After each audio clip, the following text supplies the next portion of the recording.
Welcome back to the Beer Junkies. Today I'm going to do something a little bit different. I'm going to walk you through how to execute the perfect mash. We're going to start with the main objectives that we want to achieve during this mash. Then we're going to go through the different stages of the mash, then the parameters that we have to control in order to have a successful mash. And then I'm going to walk you through a mash in practice with our sweet stout. There's a lot of information in this video. If you want to see a written version of this, I have it available for free on my Patreon page, which I have linked in the comments below. So without further ado, let's get started. So starting with the objectives, the first thing that we want to focus on is maximizing our extract. When you think of the mash, that is most likely what you think of first. We really want to get all those sugars extracted from the grains. But beyond that, we also do want to get the correct fermentable sugar profile. We want to get the correct amount of yeast nutrients in the form of free amino nitrogen. We want to minimize the extraction of unwanted flavor compounds. We also want to promote good foam flavor and colloidal stability. And we want to set up our next step of the brewing process, which is wort separation, where we pull off all of the wort and push it into the boil kettle. So now that we know all of the objectives we want to hit, let's go over the stages that we're going to go through in order to hit all of those objectives. These stages that I'm about to cover are more in line with what you would see in a commercial brewery. So after I list them out, I'm going to go back through and describe them in a way that would be more common on a homebrew level. The stages of mashing that we are concerned with are grist hydration, mashing in, mixing, heating, stands, and mashing out. Most homebrewers and many small breweries combine those first two stages of grist hydration and mashing in. Many large breweries have a grist hydrator, which sprays the incoming grist with brewing water, which allows all the grains to have even access to the brewing water, preventing dough balls and increasing their extract efficiency. Since we do not have a grist hydrator, we mash in as most homebrewers do, where we pour the grains directly into the mash tun and stir as they are added. The only two problems with this are, one, we do our best to reduce the oxygen uptake, so we stir on the gentler side, and two, we really do our best to prevent any dough balls from forming. The scientific term for these dough balls is agglutination, and it prevents the grains on the inside of that dough ball from receiving access to the brewing water and mashing enzymes, which reduces our extract efficiency, which is our number one objective. So if I do see a dough ball, I will push it towards the side of our mash tun with the mash paddle and break it apart to allow all those grains to have access to that brewing water. As I'm stirring, I will look continuously. I'll pull the grains up from the bottom of the mash bed to the top just to make sure I don't miss anything. This initial stir will also help prevent stratification and create a nice, even grain bed. Unless you have a system with mash agitators, you will most likely be performing the stages of mixing, heating, and stands all at the same time. Almost all of my recipes call for single infusion mashes, which means that I mash in and keep it at one temperature throughout the entire duration of the mash. And that ends up working out great. So to do that, I would recommend using a well-insulated mash tun and using either direct heat to maintain that temperature or using a Herms coil. Either will work. You just want to make sure you maintain the mashing temperature, which I will get into in the parameters section. The final stage of the mashing process is mashing out, where we raise the mash temperature up to about 168 degrees Fahrenheit to turn off the mashing enzymes and to decrease the wort viscosity. Both of these will be discussed a little bit later on in this video. You can do this either by direct heat or the Herms coil that we just mentioned, or you can also do what's called infusion mashing, where you add near boiling water to the mash tun and stir it up to raise that temperature up. If you do that method, I would recommend recirculating it for about 10 to 15 minutes to re-clarify your wort and set up that grain bed filter, which will help you tremendously in the next step of wort separation. Now that we know our main objectives and the stages of the mash, let's cover the parameters that we have to control throughout the duration of the mash, starting with the most important one, which is temperature. The temperature is important for two major reasons. First, we want to make sure we reach our gelatinization temperature, which is when the starch granules open up, which will allow the water and enzymes to access the starch granules, which is key for conversion. For malted barley, that temperature is about 142 degrees Fahrenheit, and for wheat, that temperature is about 125 degrees Fahrenheit. So we don't usually have to change our mashing profile to achieve this, since we mash at temperatures above both of those values. But if you are using raw versions of maize, rice, or sorghum, those have gelatinization temperatures between 158 and 170 degrees Fahrenheit, which we do not achieve during a normal mash. So you will need to either use a stepped mash routine, or you'll need to use a cereal cooker to gelatinize those before they are added into the mash. You can get by this by using flaked, micronized, or torrefied versions of these products. Those come pre-gelatinized and are ready to be added directly to the mash tun and will have no problem converting. Aside from gelatinization, the main reason we need to control our temperature is to make sure that our mashing enzymes are very, very happy. There are numerous mashing enzymes that I can touch upon in later videos if you would like, but the two I'm going to focus on today are alpha amylase and beta amylase. Starting with alpha amylase, it catalyzes the hydrolysis of starch at any point in that starch chain except for at the ends. It produces disaccharides such as maltose and sucrose, which are very fermentable, trisaccharides such as maltotriose, which is fermentable by some yeast strains, but it's a very slow fermenting sugar, and dextrins, which are unfermentable and do add body and sweetness to the beer. It's a very fast-acting enzyme, which is also commonly known as the liquefaction enzyme, and it works randomly. It does work in conjunction with beta amylase, which I'm going to touch upon in just a second. Beta amylase works in conjunction with alpha amylase by working on the ends of those starch chains that alpha amylase cannot work on. Since alpha amylase is constantly breaking up the starch chains randomly, beta amylase can then go in and attack the ends of the new chains that were just made by the alpha amylase. Beta amylase only produces maltose, which is highly fermentable, so it is also known as the saccharification enzyme. It is slower acting than alpha amylase, so if you're trying to maximize your mash for fermentability, I would recommend extending that mash time by a little bit if you're going to shoot for those lower temperature ranges, which I'm going to touch upon in just a second. Alpha amylase has an optimal temperature range between 158 and 167 degrees Fahrenheit, with an inactivation range between 167 and 175 degrees Fahrenheit. Beta amylase has an optimal range between 145 and 149 degrees Fahrenheit, with an inactivation range between 154 and 158 degrees Fahrenheit. Now you may notice that there is some overlap between optimal and inactivation ranges between the two. There are two ways that we can kind of address this. We can either do a step mash and hit both optimal ranges, which is what a lot of traditional breweries do, particularly with under-modified malts. So they'll do about 30 minutes at 146 degrees, 148 degrees, and then 30 to 45 minutes at about 156 to 158 degrees to hit both of those. What I do more often is I do a single infusion mash at 152 degrees Fahrenheit for about 60 minutes. You will lose a little bit of fermentability because we are beyond the optimal range of beta amylase and encroaching on its inactivation range, but we aren't quite at the temperature where it will shut off completely, so we do get enough fermentability for it to be okay.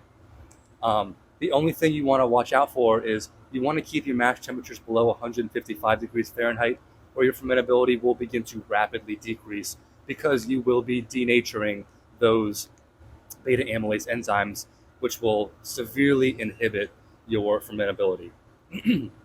Now, for mashing out, as I mentioned earlier, you do want to get up to about 168 degrees Fahrenheit. That will reach both inactivation points for alpha and beta amylase. You can go up a little bit higher, but you don't want to get to that 172 degree Fahrenheit mark, because then you will begin to extract unwanted compounds such as polyphenols, pentazines, and beta-glucans. As long as you stay below that number, though, you should be okay. The next parameter that we want to control is the pH of your mash. I always recommend using a water profile calculator. Doesn't matter which one you use, any one works fine. I use Bruin water, but I know Beersmith has one. I think a couple of the programs have them. But regardless, it has to be able to estimate your mash pH.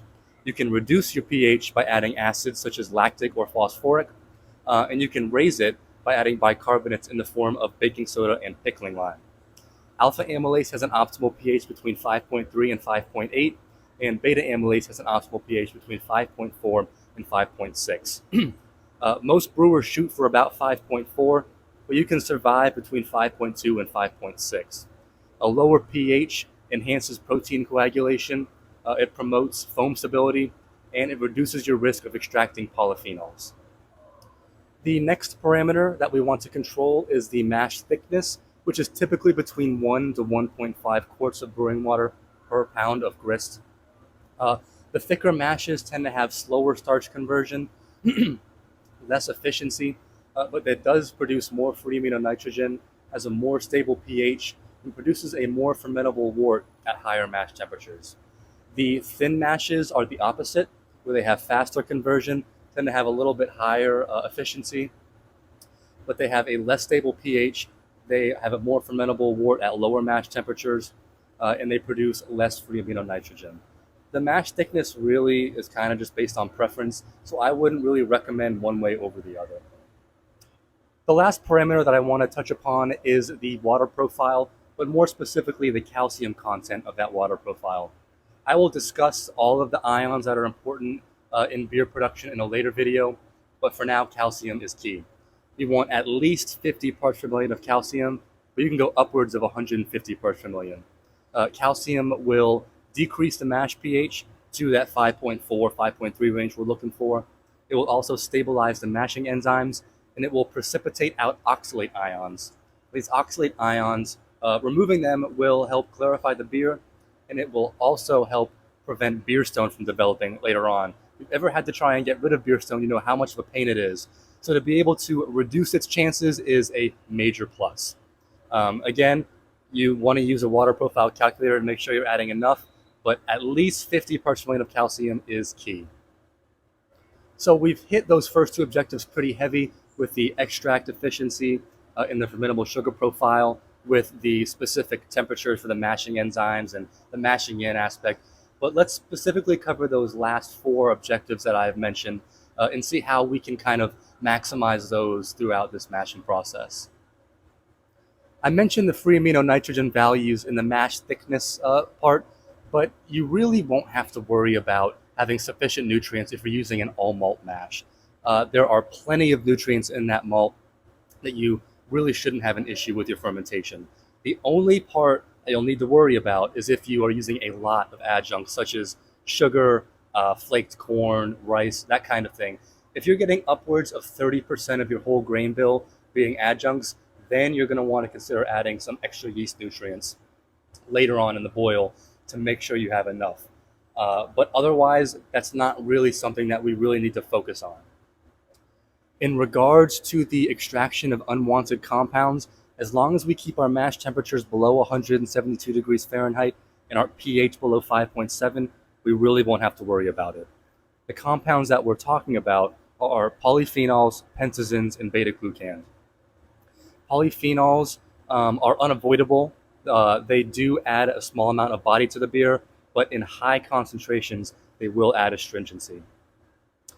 Beta-glucans and pentazines are gums, so they will reduce our extract efficiency and increase our wort viscosity, which if you filter your beer will cause major problems, and it will also contribute to haze. That final objective to set the mash up for the next stage is simply done by doing the mash out, which we already addressed. We want to raise that temperature up to 168 degrees Fahrenheit. This will reduce the viscosity. It will make it easier to pump our wort into the boil kettle. One thing I do also recommend doing is if you don't recirculate the whole time, I do recommend recirculating in that last 10 to 15 minutes. That will help clarify your wort. As the wort flows through that grain bed, it will trap the small particles, which will help clarify it and will help reduce some problems you'll have later on down the line if you remove them now as opposed to dealing with them later. So now we've gone over the objectives, we've gone over the stages of the mash, we've gone over the parameters we have to control and why we want to control them. So now that we know the background behind all this, Let's go through a real mash and show you how we do it in practice. All right, most of the larger breweries have a grist hydrator that they can pump the grains into, and it will mix the grains with water so that we don't have to stir in. But we don't have that, so we have to dump and stir the grains in. Hmm? This is my grist hydrator. All right. So the main thing that we're trying to do is to make sure that there are no dough balls in this mash, which is very easy to do if we do not stir well. The dough ball will prevent grains on the inside of that dough ball from getting access to water, which will prevent them from being gelatinized and accessing their starches. So the whole time, Bree is stirring and I'm just watching to make sure that neither of us see any dough balls. I'll go at a pace that she can manage. And then once I get this next bucket in, I'll bring you over so you can see what the mash looks like. Okay, so this is what it looks like as we're mashing in. I am pouring the grains and Bree is stirring them as they hit the water. And then we're doing a pretty good job. I don't see any dough balls yet, but if I see one, I will show you. All right, we've got a dough ball coming up. Let's see if I can get a good clip of it. Right there, that big old ball right there. If we don't break that up, the whole inside of that would be unconverted sugars, which would reduce our efficiency. The grains are all added, so Bree's just giving it a last couple of stirs to make sure everything looks good. I will add our recirculation ring, and since everything should be predetermined, I shouldn't have to touch this for the rest of the mash. But I will monitor it. I'll check the pH, make sure that's where I want it to be. I will continue to watch that temperature to make sure it stays in the right range. And I will let it run for about 60 minutes. And then once that 60-minute timer's up, I will begin to raise that temperature for mash out. So I start preparing for the next step, which is disparage, right away, because I continuously recirculate the wort throughout the entire mash. This will set up that grain bed filter and remove some of those smaller particles as it flows through that grain bed. It will also make a permeable grain bed that will allow the wort to move through it freely, so I won't have to worry about stirring it or getting it set up in any other way when it's time to move all this wort into the boil kettle. As the wort is recirculating, I will continuously come over here and check to make sure that that mash tun temperature is right at 152 degrees Fahrenheit throughout the entire mash. I don't want it to get too high and then lose that beta amylase. I want it to be a nice mix of both, especially because I am going to be using an English ale yeast, which has a lower attenuation. So I don't want it to get too high of a mash temperature, have a lower attenuation, and then finish way too sweet. We just finished our mash, so now I wanted to show you guys a couple of things. First, I wanted to show you just how much these dark grains can drop the pH of the mash. So for this, I just measured out about 50 grams of roasted barley and milled it, and then added 170-degree water so that it was to simulate a mash. Now, this has been sitting for about 20 minutes, and I can't maintain the temperature very well. If you can see there, it's at 108 degrees. So this is not mashing range, and it still managed to drop the pH to about 4.7, which is lower than the wort would be even after the boil. So if I had done this at 152 degrees for a full 60 minutes, this pH would continue to drop, and it would leave a very harsh flavor. And as I showed you earlier, this is well out of the optimal range of both alpha and beta amylase. So again, I highly recommend using a water profile calculator to make sure you know just how many bicarbonates to add to prevent this from happening. The other thing I wanted to show you was how the color and clarity changed throughout the duration of the mash. This first sample was taken right after mashing in, and you can see that there is still a ton of sediment in that sample because it hasn't had the chance to run through that grain bed filter yet. This second sample was taken about 5 minutes after mashing in. That's clarified significantly, and it has developed some more color. This third sample was about 10 minutes after mashing in. It has continued to develop that color, and it has continued to clarify. This fourth sample was taken at about 50 minutes into mash, so you can see that the color has developed significantly. This last sample was taken at the end of mashing out, and you can see the color is completely done at this point.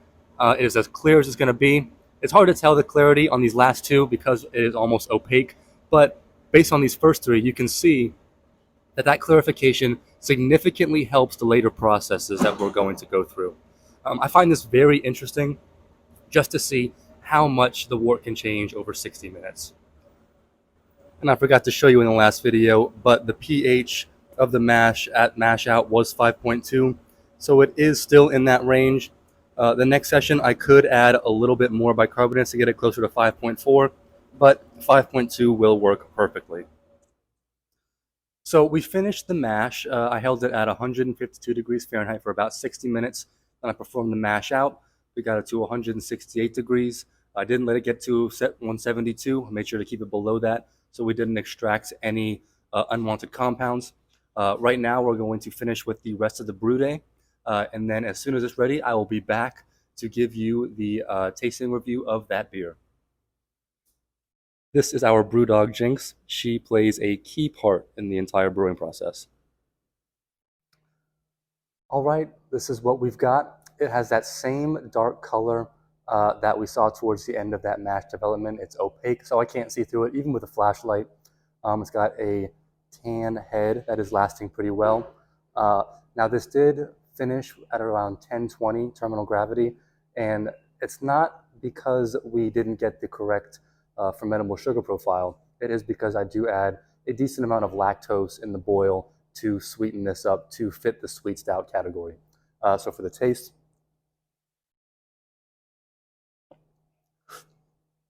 nice sweetness up front, but it's not sickly sweet.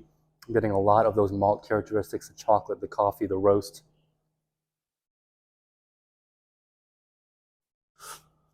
It is such a delicious beer. If you haven't already, I would check out the recipe for this one because this is one of the favorite stouts I've ever brewed. We're over the age of 21. We do not condone underage drinking. Please drink responsibly.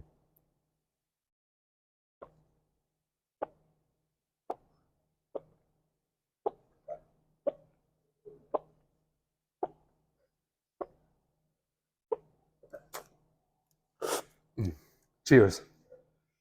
Thank you so much for sticking towards the end. I know we covered a whole lot of content in this video, so if you have any questions, please feel free to reach out with a comment or email me at brady@thebeerjunkies.com, and I'll get back to you as soon as possible. And again, if you need a written version of this, I have it available for free on our Patreon page, which is linked below in the bio. Cheers.